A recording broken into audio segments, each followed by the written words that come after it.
नमस्कार, स्वागत है साहित्यिक झरोखा चैनल पर। आज हम करेंगे सुदामा पांडे धूमिल की कविता अकाल दर्शन। तो आइए देखते हैं। देखिए, ये आपको ध्यान रखना है कि इस कविता की रचना 1972 ईस्वी में हुई और ये समय कौन सा है जब हमारे भारत की राजनीतिक परिस्थितियां अच्छी नहीं थी। भारत में बहुत उथल पुथल चल रहा था। इंदिरा गांधी का समय काल है। इस समय में धूमिल ने अनेक ऐसी कविताओं की रचना की जो राजनीति के प्रति सामान्य वर्ग की चेतना को जागृत करने का प्रयास करती है। ये कविता संसद से सड़क तक जो इनका काव्य संग्रह है उसमें संकलित की गई थी। तो आइए इसकी व्याख्या देखते हैं। कहते हैं, भूख कौन उपजाता है। देखिए, प्रश्नात्मक शैली है कि भूख कौन उपजाता है। देखिए, भूख को उपजाया नहीं जाता, लेकिन ये इसी बात को प्रश्न के रूप में ले रहे हैं। इसका तात्पर्य क्या है? क्योंकि नाम से स्पष्ट है, कविता हम कौन सी कर रहे हैं? अकाल दर्शन। लेकिन यहाँ जो अकाल है ये केवल वो अकाल नहीं है जो प्रकृति की ओर से हो। ये वो अकाल है जो जानबूझकर राजनीति में, सत्ता में जो काबिज लोग हैं उनके द्वारा उत्पन्न किया गया है, ऐसा धूमिल जी मानते हैं। तो कहते हैं कि भूख को उत्पन्न कौन कर रहा है, कौन उपजा रहा है? वह इरादा जो तरह देता है। कहने का भाव क्या है कि क्या वो व्यक्ति जो अपने इरादे को बढ़ावा दे रहा है, इरादे की तरह कार्य कर रहा है, उसका इरादा ही ऐसा है। कैसा? समाज में भूख को उत्पन्न करना या भूखमरी को लाना। या वह घृणा जो आंखों पर पट्टी बांधकर हमें घास की सट्टी में छोड़ आती है। या वो उस व्यक्ति के मन का जो घृणा का भाव है जिसके कारण उसने अपनी आंखों पर पट्टी बांध ली है। यानी वो समाज की वास्तविक स्थिति को देख नहीं रहा है। और हमें किसको? जो सामान्य वर्ग है, जो गरीब लोग हैं, जिनके पास जीवन यापन के साधन नहीं है, घास की सट्टी में छोड़ आता है। सट्टी से तात्पर्य यहाँ पर क्या है? जो घास नुमा कचरा है वहां पर हमें छोड़ आती है। यानी वो घृणा का भाव है जो हमें कूड़े कचरे के समान समझता है, या हमारी जो जीवन में दुख है, जो परिस्थितियां हैं, जो अभाव आ गए हैं, उनकी तरफ अपनी आंखों पर उसने पट्टी बांध ली है और हमें हमारे हालात पर छोड़ दिया है। आगे कहते हैं, उस चालाक आदमी ने मेरी बात का उत्तर नहीं दिया। यहाँ चालाक आदमी प्रतीकात्मक रूप में है। किसका प्रतीक है? व्यवस्था का प्रतीक है, क्योंकि व्यवस्था ही खराब है जिसके कारण समाज को इन परिस्थितियों का सामना करना पड़ रहा है। माना कि प्रकृति की तरफ से दिया गया अकाल एक बात है, लेकिन जानबूझकर ऐसी परिस्थितियां उत्पन्न करना जिससे कि गरीब जनता और ज्यादा परेशान हो, जिनको पेट भरने के लिए अनाज ना मिले, वो दूसरी बात है। और ये मानते हैं कि ये सब किसकी देन है? चालाक आदमी की ही देन है, यानी व्यवस्था की ही देन है। और उसने मेरी बात का उत्तर नहीं दिया। जब मैंने उससे प्रश्न किया कि भूख को किसने उपजाया, इन लोगों की ओर अनदेखा या आंखों पर पट्टी किसने बांधी, क्यों बांधी, इस तरह के प्रश्न जब व्यवस्था से करते हैं, जो व्यवस्थापक है या व्यवस्था को स्थापित करने वाला चालाक आदमी है, उसने मेरी बात का कोई उत्तर नहीं दिया। उसने गलियों और सड़कों और घरों में बाढ़ की तरह फैले हुए बच्चों की ओर इशारा किया और हंसने लगा। चालाक आदमी ने इस गरीबी और भूखमरी का एक अपना ही तर्क दिया। क्या दिया?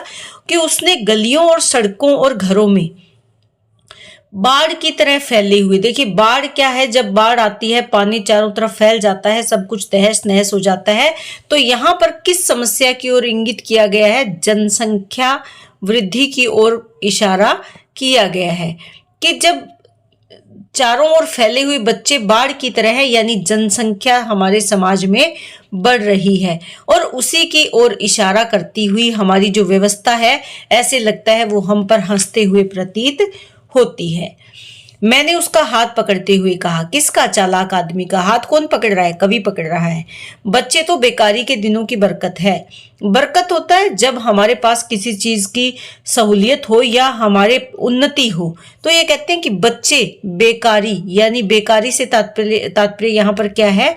बेरोजगारी। तो एक और समस्या यहाँ पर उठाई गई है, वो कौन सी है? बेरोजगारी।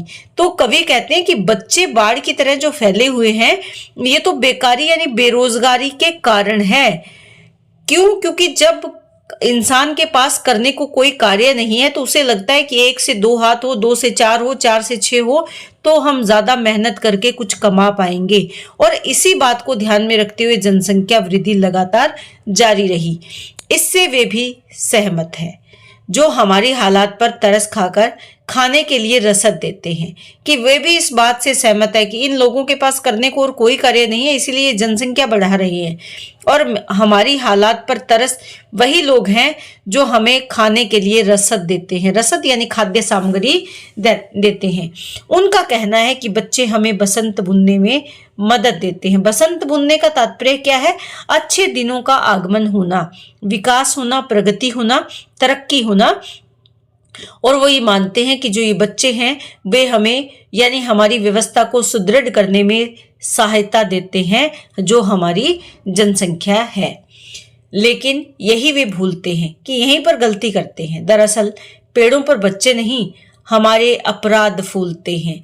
लेकिन ये गलती क्या है कि जब बेरोजगार रहेगी, जो युवा वर्ग है वो अगर बेरोजगारी की तरफ आकर्षित होगा, अगर उसके पास करने को कुछ नहीं है, जीवन यापन को कुछ नहीं है, भुखमरी है, तो क्या होगा? अपराध ही तो करेंगे। यानी युवाओं की संख्या जब बढ़ेगी, ऐसे में जो युवा है और उनके पास जब करने को कुछ नहीं है, तो वो क्या करेंगे? अपराध ही करेंगे। यानी पेड़ों पर बच्चे नहीं बल्कि अपराध ही फूलते हैं। अर्थात अधिक जब जनसंख्या होगी, करने के लिए उनके पास कोई कार्य नहीं होगा, रोजगार के साधन नहीं होंगे, तो वो क्या करेंगे? अपराधी ही बनेंगे। मगर इस चालाक आदमी ने मेरी किसी बात का उत्तर नहीं दिया। हंसता रहा, हंसता रहा, हंसता रहा। चालाक आदमी यानी व्यवस्था को चलाने वाले, जो शासन और सत्ता में आसीन व्यक्ति हैं, उन्होंने मेरी बात का उत्तर नहीं दिया, बल्कि वो हंसता रहा। फिर जल्दी से हाथ छुड़ाकर जनता के हित में स्थानांतरित हो गया। और फिर वो मुझसे दूर हो गया, उसने मेरा हाथ छुड़वा लिया और फिर जनता के हित में स्थानांतरित हो गया, यानी जनता के हित की बातें करने लगा, उसके पक्ष में बोलने लगा। मैंने खुद को समझाया, यार उस जगह खाली हाथ जाने से इस तरह क्यों झिझकते हो? कि मैंने खुद को ही समझाया। क्यों? क्योंकि जो नेता है, जो व्यवस्था को चलाने वाले हैं, उनमें क्या गुण है स्थानांतरित होने का? यानी अपने फायदे के लिए वो एक जगह से दूसरी जगह या एक पक्ष से दूसरे पक्ष में जाने में बिल्कुल भी नहीं हिचकते। इसीलिए मैंने खुद को समझा लिया कि यार उस जगह खाली हाथ जाने से इस तरह क्यों झिझकते हो? कि तुम्हारे हाथ में कुछ नहीं है तो तुम जाने से क्यों डर रहे हो? जनता के बीच में जाने से क्यों डर रहे हो? क्या तुम्हें किसी का सामना करना है? क्या किसी को जवाब देना है? तुम वहां कुआं झांकते आदमी की सिर्फ पीठ देख सकते हो। जब तुम लोगों के बीच में जाओगे तो तुम्हें डरने की कोई जरूरत नहीं है, क्योंकि वो लोग सिर्फ उनकी तरह है जो एक कुएं में झांक रहे हैं और उनकी केवल पीठ दिखाई देगी। अर्थात कहने का भाव क्या है कि वो लोग सतर्क नहीं है, जागरूक नहीं है, वो केवल झांक रहे हैं, देख रहे हैं उस कुएं की गहराई में। लेकिन करना क्या है? सतर्कता या अपनी परिस्थितियों में बदलाव लाने की क्षमता उनमें नहीं है। तो तुम्हें भी डरने की आवश्यकता नहीं है। और सहसा मैंने पाया कि मैं खुद अपने सवालों के सामने खड़ा हूं और उस मुहावरे को समझ गया हूं। अचानक से उसे लगा कि उसके सामने उसी के सवाल खड़े हैं और वो उस घुमावदार जो बातें हैं उनको वो समझ गया है, जो आजादी और गांधी के नाम पर चल रहे हैं। और वो बातें जो लोगों को बरगला रही है, आजादी दिलवाएंगे गांधी जी के नाम पर जो नारे लगाए जा रहे हैं, वो उसको समझ गए हैं, जिससे न भूख मिट रही है, न मौसम बदल रहा है। कि ये सिर्फ लोगों को बरगलाने का काम किया जा रहा है आजादी के नाम पर और गांधी के नाम पर, जबकि समाज की वास्तविक परिस्थितियों की ओर कोई ध्यान नहीं है। इसी दौरान ना तो कोई भूख की ओर ध्यान दे रहा है, ना ही सत्ता में परिवर्तन हो रहा है।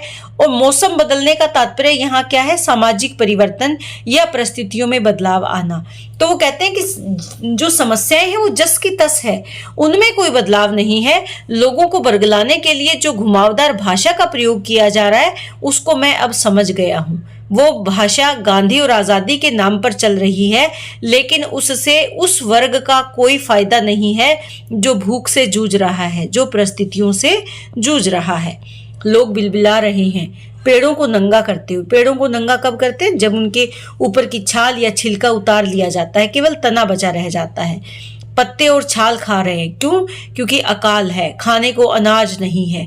बिलख रहे हैं, रो रहे हैं, तड़फ रहे हैं और अपना पेट भरने के लिए पेड़ों को नंगा कर रहे हैं, अर्थात उनके पत्ते और उनकी छाल खा रहे हैं, मर रहे हैं, दान कर रहे हैं। और परिस्थितियां बहुत ज्यादा विपरीत है। जलूसों में भीड़ की पूरी ईमानदारी से हिस्सा ले रहे हैं कि वो लोग कहीं पीछे नहीं है, जलूस में हिस्सा लेने में पीछे नहीं है, भीड़ का हिस्सा बनने में पीछे नहीं है, बल्कि पूरी ईमानदारी से आगे हैं। अकाल को सोहर की तरह गा रहे हैं और जो इन परिस्थितियों में बदलाव नहीं लाना चाहते, जो अनदेखा कर रहे हैं, आंखों पर पट्टी बांध रखी है, वो भीड़नुमा जलूस चल रहा है और उसमें अकाल को भी सोहर की तरह। सोहर क्या है? जो किसी उत्सव के समय में गाए जाने वाला गायन है। यानी जब घर में कोई शुभ कार्य है तो सोहर गाए जाते हैं, बालक के जन्म की अवस्था पर सोहर गाए जाते हैं। लेकिन यहाँ पर अकाल को भी उसी तरह से प्रचारित प्रसारित किया जा रहा है, यानी इसको भी गायन के रूप में इस्तेमाल किया जा रहा है। झुलसे हुए चेहरों पर कोई चेतावनी नहीं है और जो चेहरे झुलस गए हैं, अकाल के वास्तविक जो शिकार हो गए हैं, उन पर कोई भी चेतावनी नजर नहीं आती, कोई भाव नजर नहीं आते।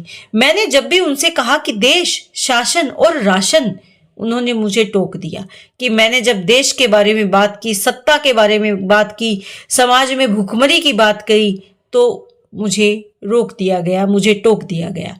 अक्सर वे मुझे अपराध के असली मुकाम पर अंगुली रखने से मना करते हैं कि समाज की वास्तविकता को दिखाने पर मुझ लेखक को, मुझ कवि को अक्सर मना किया जाता है कि मैं असलियत ना दिखाऊं। जिनका आधे से ज्यादा शरीर भेड़ियों ने खा लिया है, वे इस जंगल की सराहना करते हैं। भारतवर्ष नदियों का देश है कि इस जंगल की चारों तरफ जो जंगल राज है, उसी की सराहना कर रहे हैं। कौन? जिनको भेड़ियों ने नोच लिया है। भेड़ियों से तात्पर्य यहाँ पर क्या है? जो शोषण करने वाले लोग हैं। शोषण करने वाले जो लोग हैं, उन्होंने ही सत्ता आसीन लोगों को खा लिया है और वही इस जंगल की सराहना कर रहे हैं। अर्थात जो शोषण करता है, उन्हीं का जो शोषण किया जा रहा है, वही चापलूस लोग इस सत्ता की, इस व्यवस्था की सराहना कर रहे हैं। कवि कहते हैं कि भारतवर्ष नदियों का देश है। चारों तरफ अगर देखें, बेशक यह ख्याल ही उनका हत्यारा है। यह दूसरी बात है कि इस बार उन्हें पानी ने मारा है। वो मानते हैं कि नदियों का देश है। नदियों के देश से तात्पर्य यहाँ पर क्या है कि भारतवर्ष विकसित देश है। यहाँ चारों तरफ अन्न धन का कोई अभाव हो, ऐसी परिस्थितियां नहीं है। लेकिन आगे वो कहते हैं कि बेशक ये ख्याल ही उनका हत्यारा है, हत्यारा जो मारने वाला है। दूसरी बात कि इस बार उन्हें पानी ने ही मारा है। पानी क्या है? जीवन दायिनी है, लेकिन उसी की वजह से मारा गया, यानी परिस्थितियां विपरीत हुई, अकाल की स्थिति उत्पन्न हुई। मगर वे हैं कि असलियत नहीं समझते। लेकिन जो सत्ता में बैठे हैं, वे कौन है? जो सत्ता आसीन है, वो हमारे समाज की वास्तविकता को नहीं समझते। अनाज में छिपे उस व्यक्ति की नीयत नहीं समझते जो पूरे समुदाय से अपनी गिजा वसूल करता है, कभी गाय से और कभी हाय से। कहने का भाव क्या है? अनाज में छिपे। देखिए, अनाज ना होने के कारण ही तो भूखमरी है, लेकिन वो व्यक्ति, उस आदमी की नीयत, कौन सा आदमी? जो अनाज में छुपा है, यानी जो साधन संपन्न है और पूरे समुदाय से अपनी गिजा वसूल करता है। कैसे वसूल करता है? गाय से और कभी हाय से। यानी हिंदू और मुस्लिम के जो आपसी धार्मिक जो भाव है, या जो धार्मिक अगर कहें सांप्रदायिक जो लड़ाई है, उसके माध्यम से वो अपना वसूलता है। कहने का भाव यहाँ पर क्या है? भोजन, गिजा से तात्पर्य यहाँ पर क्या है? भोजन। भोजन वसूलता है, यानी अपना उल्लू सीधा करता है। जैसे हम कहते हैं अपना स्वार्थ पूरा करता है। कब पूरा करता है? कभी गाय से और कभी हाय से। यानी जो सांप्रदायिक लड़ाई है, हिंदू मुस्लिम की जो लड़ाई है, उसके माध्यम से वो अपना भोजन वसूल कर लेता है या अपने स्वार्थ सिद्धि कर लेता है। यह सब कैसे होता है? मैं उन्हें समझाता हूँ। लेखक कहते हैं, कवि कहते हैं कि ये सब कैसे हो रहा है, मैं उसकी वास्तविकता बताता हूँ। यह कौन सा प्रजातांत्रिक नुस्खा है कि जिस उम्र में मेरी माँ का चेहरा झुर्रियों की झोली बन गया है, उसी उम्र में मेरी पड़ोस की महिला के चेहरे पर मेरी प्रेमिका के चेहरे सा लोच है। देखिए यहाँ माँ का चेहरा, माँ कौन है? भारत माता है। और झुर्रियों की झोली बन गया है यानी जर्जर हो रहा है। पड़ोस यहाँ पर क्या है? हमारा पड़ोसी मुल्क है। हमारा पड़ोसी मुल्क कौन सा है? पाकिस्तान है। तो हमारे जो पड़ोस की महिला यानी पाकिस्तान को अन्य देशों के द्वारा पोषित किया जा रहा है, इसीलिए उसका चेहरा कैसा है? प्रेमिका के चेहरे के समान चमक रहा है, जबकि हमारा भारत, हमारे भीतर के ही लोग इसे खोखला कर रहे हैं, इसे झुर्रियों से युक्त कर रहे हैं। ये कहते हैं कि मैं जानता हूं ये वास्तविक प्रजातंत्र क्या है। भारत के ही लोग भारत को ही खोखला कर रहे हैं और अन्य जो देश हैं वो पाकिस्तान को पोषित कर रहे हैं, इसीलिए उसमें विकास तेजी से हो रहा है। और हमारे भारत की जो तांत्रिक व्यवस्था है या भारत जो प्रजातांत्रिक व्यवस्था है या जो सत्ता है, या यूं कहे कि सामान्य जो जीवन है वो अब कैसा हो रहा है? निराशा से घिर गया है। हमारी व्यवस्थाएं अच्छी नहीं है। वे चुपचाप सुनते हैं, उनकी आंखों में विरक्ति है, यानी कोई भाव नहीं है, कोई लगाव का भाव नहीं है, पछतावा है, संकोच है। यह क्या है? कुछ पता नहीं चलता। वे इस कदर पस्त हैं कि तटस्थ हैं। वो तटस्थ हैं या वो हारा हुआ महसूस करते हैं, कुछ पता नहीं चल रहा कि पछतावा है, संकोच है। उनकी आंखें भावों से रहित है। और मैं सोचने लगता हूं, इस देश में एकता युद्ध की और दया अकाल की पूंजी है। कहने का भाव क्या है कि एकता युद्ध की और दया अकाल की पूंजी है। यानी अगर आप एकता स्थापित करते हो तो युद्ध की परिस्थितियां यहाँ जो उत्पन्न हो रही है, बिल्कुल वैसे ही अगर दया का भाव उत्पन्न करना है तो अकाल उत्पन्न करना होगा। कहने का भाव यहाँ पर क्या है कि परिस्थितियां वास्तविक तौर पर अगर देखें तो स्वाभाविक नहीं बल्कि कृत्रिम है, यानी इन परिस्थितियों को उत्पन्न किया गया है। क्रांति यहाँ के असंग लोगों के लिए किसी अबोध बच्चे के हाथों की जूझी है। असंग का मतलब होता है असंगठित, एक साथ ना होना, अलग अलग होना। तो ये कहते हैं, बात करते हो क्रांति की, क्रांति कैसे संभव है? क्यों? क्योंकि यहाँ के लोगों में एकता नहीं है। असंग है, लोग एकजुट नहीं है। और अगर हम इनसे क्रांति की बात भी करें तो वो बिल्कुल वैसे होगा जैसे अबोध बालक के हाथों में जूजी यानी झुंझुना दे देना, खिलौना दे देना, उसी प्रकार से होगा। यानी क्रांति के बारे में ये लोग जागरूक नहीं है। कौन लोग? जिनका शोषण हो रहा है।